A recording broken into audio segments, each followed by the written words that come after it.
Joining us now, Senator Ben Cardin of Maryland, chairman of the Foreign Relations Committee. Senator, it's always great seeing you. I thank you for your time. How close are we to a full-out open war between Israel and Hezbollah? Jose, it's good to be with you. As you know, I'm up in New York at the United Nations meetings, and we're going to try to get the UN to concentrate on the real cause for violence. That's Iran. Iran enables Hezbollah. Hezbollah is a terrorist organization that's been shooting missiles into Israel, targeting civilian populations. Of course, they also enable Hamas' attack. We've got to get the United Nations to concentrate on the real threat in the region, Iran. And we've got to find a way to move forward with a ceasefire and a hostage release so that we can get to regional security for both the Palestinians and the Israelis to live together in peace. Do you think that is in any way a possibility? I mean, it just seems like, if anything, the sides are further apart. And Israel has been very clear on its need to destroy the infrastructure at Hezbollah. And apparently they've been doing that very effectively in just in the last 5 days, but also with Hamas. Do you see any possibilities of there being anything remotely peaceful?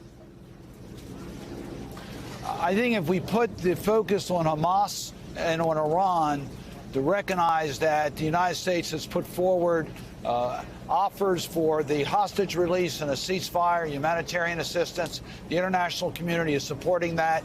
The real obstacle has been Hamas and Iran. If we put the focus on that, it gives us hope that we can find a way to reduce the violence. An escalation of the conflict is not in Israel's interest. It's not in the United States' interest. We need to find a way to bring peace to the region, and that means isolating Iran, entering into regional understandings with the Arab states against Iran and Israel, so that we can have a future of peace for both the Palestinians and the Israelis. And, Senator, I know that President Biden is going to be delivering one of the final major addresses of his presidency at the UN General Assembly. What are you looking to hear in his speech? I think the president's going to say that when the United Nations, the nations come together, we can solve any problems. He'll point to the COVID pandemic and how we, in the global community, tackled that problem.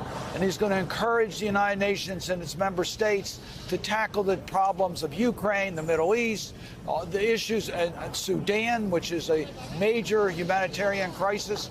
And we got to put a focus on that. If we work together, we can give hope to people. And, Senator, I know you're set to meet with President Zelensky later today. What's your message to him? I'm going to tell President Zelensky he has bipartisan support in Congress. We're going to continue to provide what he needs to defend Ukraine, and that we admire his courage, and we want to make sure that he has what he needs to defend this country so that he's in a position to negotiate the end of the war. And turning to Venezuela, sir, you and Senator Tim Kaine are working on a bill to hold Maduro accountable for the crackdown and human rights violations that the Venezuelan people have been subjected to, efforts to steal the July presidential elections. What would your bill do, and what do you think needs to happen from the United States perspective going forward? Well, first, it would recognize the real winner of the election, Edmundo Gonzalez, who won the election. And it would also enable those that are at risk in Venezuela to be able to get a visa to come to America. It would provide sanctions against those that are preventing the peaceful transfer of power to the real winner in that election. It provides the type of recognition and support that the United States will maintain for the will of the Venezuelan people. What kind of sanctions, Senator, do you think need to be instituted that were maybe taken out? And, you know, the Barbados Agreement, which was not worth the paper it was written on. What is it that the United States, you think, should be doing going forward on sanctions issue? Well, there's one thing about sanctions that affect an illegitimate regime. There's also sanctions that affect people individually, that prevent their travel to the United States and prevent them from using our banking system.